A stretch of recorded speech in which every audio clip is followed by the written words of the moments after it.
स्वाध्याय इयत्ता 9वी विषय विज्ञान पाठ 7वा परिसंस्थेतील ऊर्जा प्रवाह। प्रश्न पहिला, कार्बन, ऑक्सिजन व नायट्रोजन या चक्रांचे काळजीपूर्वक निरीक्षण करा व खालील तक्ता पूर्ण करा।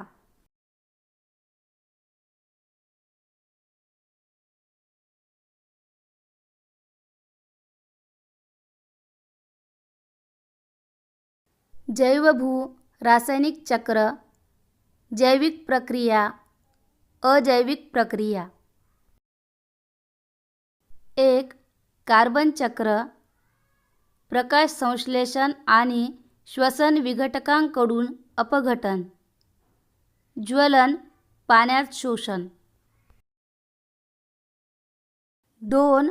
ऑक्सिजन चक्र, प्रकाश संश्लेषण आणि श्वसन विघटकांकडून अपघटन, ज्वलन, ओझोन निर्मिती, ऑक्साइड्स निर्मिती। 3.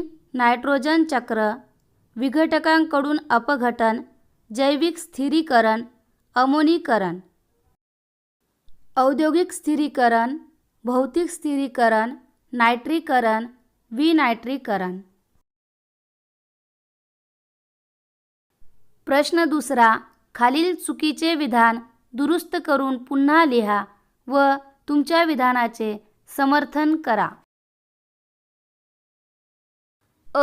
अन्न साखळीतील मांसाहारी प्राण्यांची पोषण पातळी ही द्वितीय पोषण पातळी असते। अचूक विधान, अन्न साखळीतील शाकाहारी प्राण्यांची पोषण पातळी ही द्वितीय पोषण पातळी असते। प्रथम पोषण पातळी ही स्वयंपोषी उत्पादक वनस्पतींची असते। शाकाहारी प्राणी त्यांच्यापासून पोषण द्रव्ये घेतात। या प्राण्यांना मांसाहारी प्राणी खातात, त्यामुळे या मांसाहारी प्राण्यांची पोषण पातळी ही तृतीय पोषण पातळी असते। पोषण द्रव्यांचा परिसंस्थेतील प्रवाह एकेरी वाहतूक गणला जातो। अचूक विधान, पोषण द्रव्यांचा परिसंस्थेतील प्रवाह ही एकेरी वाहतूक नसते। परिसंस्थेतील ऊर्जेची एकेरी वाहतूक गणली जाते। परिसंस्थेतील निरनिराळ्या पोषण पातळ्यांमधून ऊर्जा प्रवाह एकाच दिशेने होत असतो। सूर्याच्या ऊर्जेपासून ते थेट सर्वोच्च भक्षकांपर्यंत ऊर्जा संक्रमित होत असताना उलट्या दिशेने कधीच येत नाही। पोषणद्रव्य मात्र उत्पादकाकडून भक्षकाकडे जातात। भक्षकापासून विघटकांच्या सहाय्याने पुन्हा पोषणद्रव्ये उत्पादकांना मिळू शकतात।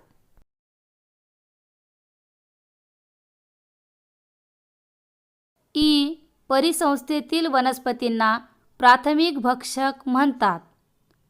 अचूक विधान, परिसंस्थेतील वनस्पतींना प्राथमिक भक्षक म्हणत नाहीत। सूर्याच्या ऊर्जेच्या सहाय्याने प्रकाश संश्लेषण करून वनस्पती या स्वयंपोषी उत्पादक असतात, म्हणून परिसंस्थेतील वनस्पतींना प्राथमिक भक्षक म्हणत नाहीत। प्रश्न तिसरा, कारणे लिहा। परिसंस्थेतील ऊर्जेचा प्रवाह एकेरी असतो। ऊर्जेचा महत्त्वाचा स्रोत सूर्य आहे। सर्वच परिसंस्थांसाठी उत्पादक हरित वनस्पती सौर ऊर्जा काही प्रमाणात अन्नाच्या स्वरूपात साठवून ठेवतात। ही ऊर्जा एका पोषण पातळीकडून दुसऱ्या पोषण पातळीकडे संक्रमित केली जाते। विघटकांकडून यातील काही ऊर्जा उष्णतेच्या स्वरूपात बाहेर टाकली जाते, मात्र यातील कुठलीही ऊर्जा सूर्याकडे उलट्या दिशेने परत जात नाही, म्हणून परिसंस्थेतील ऊर्जेचा प्रवाह एकेरी असतो।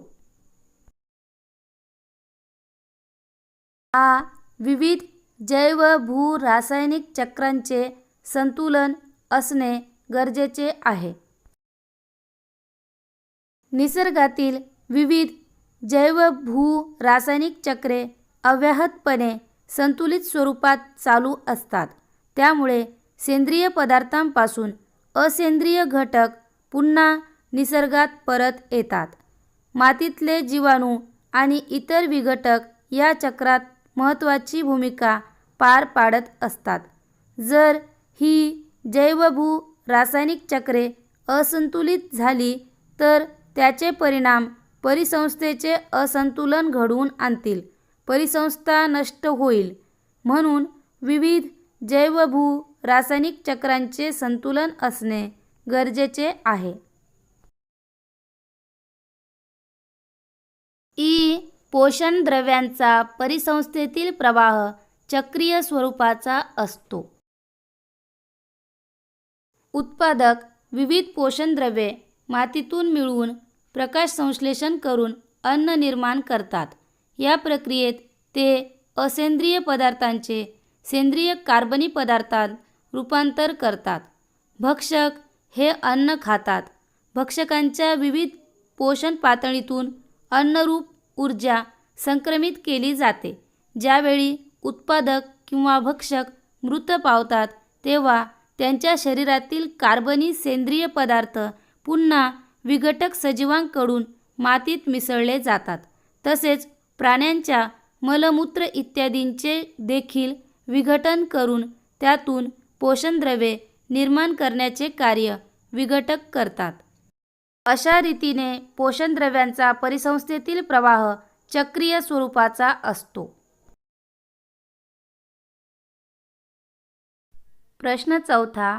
आकृतीसह स्पष्टीकरण तुमच्या शब्दात लिहा. सूचना. कृपया आकृत्या पाठ्यपुस्तकामध्ये बघा.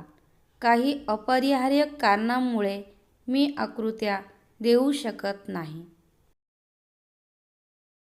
अ. कार्बन चक्र.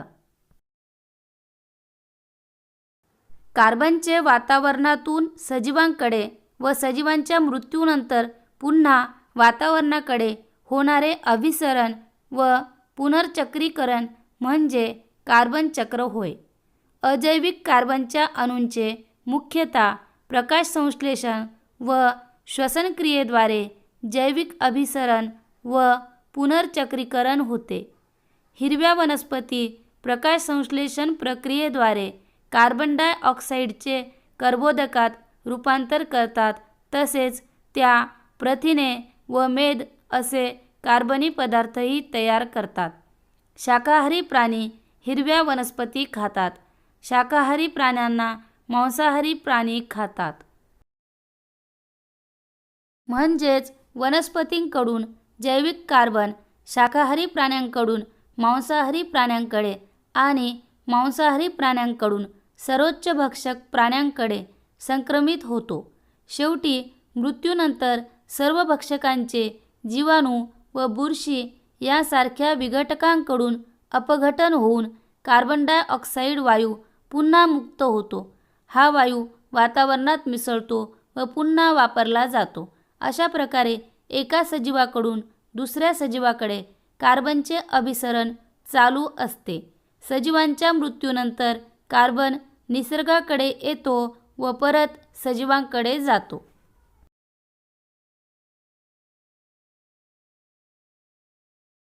कार्बन चक्रातील प्रमुख प्रक्रिया. 6CO2 + 12H2O = C6H12O6 + 6H2O + 6O2.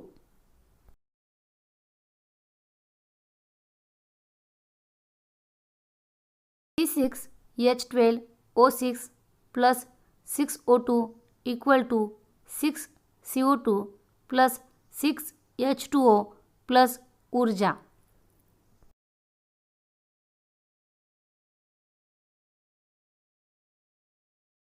आ. नायट्रोजन चक्र.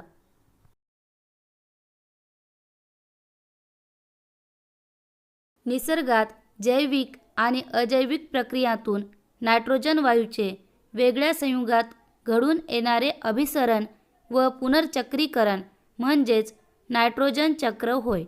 सर्व सजीव नायट्रोजन चक्रात भाग घेतात. प्रथिने आणि न्यूक्लिक आम्ले यांचा नायट्रोजन हा एक महत्त्वाचा घटक आहे. इतर अनेक मूलद्रव्यांच्या तुलनेत नायट्रोजन निष्क्रिय आहे व तो सहजासहजी इतर मूलद्रव्यांबरोबर संयोग करत नाही.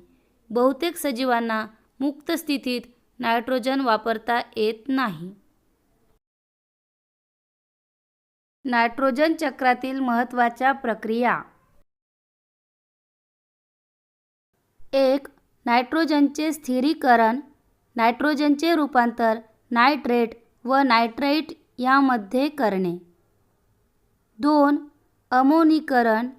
सजीवांचे अवशेष, उत्सर्जित पदार्थ यांचे विघटन होऊन अमोनिया मुक्त होणे.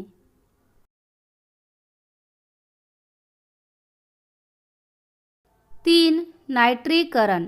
अमोनियाचे नायट्राइट व नंतर नायट्रेटमध्ये रूपांतर होणे. 4. विनायट्रीकरण. नायट्रोजनयुक्त संयुगांचे नायट्रोजन वायूत रूपांतर होणे. ऑक्सिजन चक्र. जीवावरणातील ऑक्सिजनचे अभिसरण व त्याचा पुनर्वापर म्हणजे ऑक्सिजन चक्र होय. या चक्रात देखील जैविक व अजैविक असे दोन्ही घटक समाविष्ट असतात. वातावरणात ऑक्सिजनची सातत्याने निर्मिती होते तसेच त्याचा सातत्याने वापरही होत असतो. ऑक्सिजन अतिशय क्रियाशील असून इतर अनेक मूलद्रव्यांशी व संयुगांशी त्याचा संयोग होतो. रेण्वीय ऑक्सिजन, पाणी, कार्बन डायऑक्साईड व असेंद्रिय संयुगे अशा स्वरूपात ऑक्सिजन असल्याने जीवावरणातील ऑक्सिजन चक्र गुंतागुंतीचे असते. प्रकाशसंश्लेषण क्रियेत ऑक्सिजनची निर्मिती होते तर श्वसन, ज्वलन, विघटन, गंजणे यासारख्या क्रियांमध्ये ऑक्सिजन वापरला जातो. प्रश्न 5. विविध जैव भू रासायनिक चक्रांचा समतोल राखण्यासाठी कोणकोणते प्रयत्न कराल? 1. वनस्पती, वृक्षवल्ली अशा सर्व उत्पादक स्तरांचे संवर्धन करणे, जंगलतोड थांबवणे. झाडांची वनस्पतींची नासधूस झाल्यास परिसंस्थेची उत्पादकता कमी होईल म्हणून वनस्पतींची काळजी घेणे. 2. परिसंस्थेचा नैसर्गिक समतोल राखण्यासाठी अन्नसाखळ्या टिकवणे आवश्यक आहे. त्यासाठी प्राण्यांची शिकार करणे, त्यांना त्रास देणे व त्यांच्या अवयवांचा चोरट्या पद्धतीने व्यापार करणे हे पूर्णपणे बंद करणे. 3. कोणत्याही सबबीखाली सर्वोच्च भक्षक मारणे अयोग्य आहे. अशा शिकारीमुळे प्राणीजाती अस्तंगत होतील तसेच शाकाहारी प्राण्यांच्या नैसर्गिक लोकसंख्येवर बंधन राहणार नाही. सर्वोच्च भक्षकांचा संहार केल्यास निसर्गातल्या अन्नसाखळ्यातील आंतरक्रिया योग्य पद्धतीने चालणार नाहीत. 4. प्रदूषण, जंगलतोड, अतिप्रमाणातील बांधकामे, नैसर्गिक साधनसंपत्तीचा बेसुमार वापर अशा मानवनिर्मित घडामोडींना तात्काळ अटकाव घालणे. प्रश्न 6. अन्नसाखळी व अन्नजाळे यांच्यामधील आंतरसंबंध सविस्तर स्पष्ट करा. प्रत्येक परिसंस्थेतील उत्पादक, भक्षक आणि मृतोपजीवी यांच्यामध्ये कायमच आंतरक्रिया सुरू असतात. या आंतरक्रियेच्या क्रमाला अन्नसाखळी म्हणतात. प्रत्येक साखळीत उत्पादक, प्राथमिक भक्षक, द्वितीय भक्षक, तृतीय भक्षक अशा 4 वा 5हून अधिक कड्या असतात. अधिक अन्नसाखळ्या परस्परांशी जोडल्या गेल्या की त्याचे अन्नजाळे तयार होते. उदाहरणार्थ, किडे गवत कुरतडतात, बेडूक किडे खातो, साप बेडकाला खातो. ही सरळ अन्नसाखळी आहे. किडे चिमणी देखील खाते. चिमणीला घुबड मारतो. घुबड सापही मारून खातो. सर्वोच्च भक्षक ससाना किंवा घार चिमणीला, बेडकाला, सापाला, कोणालाही अन्नासाठी मारतो. अशा रीतीने छोट्या अन्नसाखळ्या एकमेकांशी जोडल्या जाऊन अन्नजाळे तयार होते. प्रश्न 7वा. जैव भू रासायनिक चक्र व त्यांचे प्रकार सांगून महत्त्व स्पष्ट करा. जैव भू रासायनिक चक्र. जैव म्हणजेच सजीव आणि भू म्हणजे जमीन. जैव भू रासायनिक चक्र म्हणजेच पोषणद्रव्यांचा सजीवांकडून माती, पाणी, हवा अशा ठिकाणी होणारा व तेथून पुन्हा सजीवांकडे येणारा चक्रीय प्रवाह. जैवभू रासायनिक चक्रांचे 2 प्रकार आहेत. एक वायुचक्र, 2 अवसादन किंवा भूचक्र. प्रत्येक परिसंस्थेत सौर ऊर्जा वापरून उत्पादक अन्न तयार करतात. त्यावेळी ते जमीन, माती, हवा, पाणी अशा माध्यमातून पोषणद्रव्ये शोषून घेतात. वायुचक्रात अजैविक वायुरूप पोषकद्रव्ये हवेत असतात, तर अवसादन चक्रात ती जमिनीत असतात. या उत्पादकांना अन्न म्हणून खाणारे भक्षक ही पोषणद्रव्ये स्वतःच्या शरीरात प्रवाहित करतात. प्रश्न 8वा. खालील प्रश्नांची उत्तरे सोदाहरण स्पष्ट करा. अ. वनस्पतींकडून सर्वोच्च भक्षकाकडे ऊर्जेचा प्रवाह जाताना ऊर्जेच्या प्रमाणामध्ये काय फरक पडतो?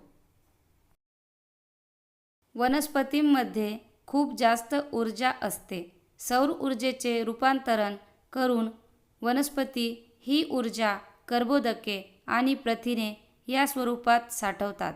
यातील काही ऊर्जा प्राथमिक भक्षक शाकाहारी प्राण्यांकडे संक्रमित होते. त्यावेळी त्या ऊर्जेचे प्रमाण कमी होते. प्राथमिक भक्षकाकडून द्वितीय आणि नंतर तृतीय भक्षकाकडे ऊर्जेचे संक्रमण होत असताना ऊर्जा प्रमाण कमी कमी होत जाते. ही ऊर्जा एका पोषण पातळीतून दुसऱ्या पातळीत जाताना उष्णतेच्या स्वरूपात बाहेर टाकली जाते. सर्वोच्च भक्षकाकडे सर्वात कमी ऊर्जा पोहोचते. आ. परिसंस्थेमधील ऊर्जा प्रवाह आणि पोषक द्रव्यांचा प्रवाह यात काय फरक असतो? का? 1. परिसंस्थेत ऊर्जा प्रवाहाची वाहतूक ही एकेरी असते, तर पोषक द्रव्यांची वाहतूक ही चक्राकार असते. 2. परिसंस्थेत सौर ऊर्जा उत्पादक ते विविध भक्षक पातळीतून पुढे पुढे संक्रमित होते. ती परत सुरुवातीच्या पातळीकडे येत नाही, तर पोषक द्रव्ये उत्पादकाकडून प्राथमिक भक्षक आणि तेथून पुढच्या भक्षक पातळ्यात संक्रमित होते. मात्र विघटक सजीव पोषणद्रव्यांना चक्राकार स्वरूपात पुन्हा उपलब्ध करून देतात. 3. परिसंस्थेतील सौर ऊर्जेचा विनियोग न होता ती वातावरणात फेकली जाते, परंतु पोषक द्रव्ये परिसंस्थेतून नष्ट होत नाहीत.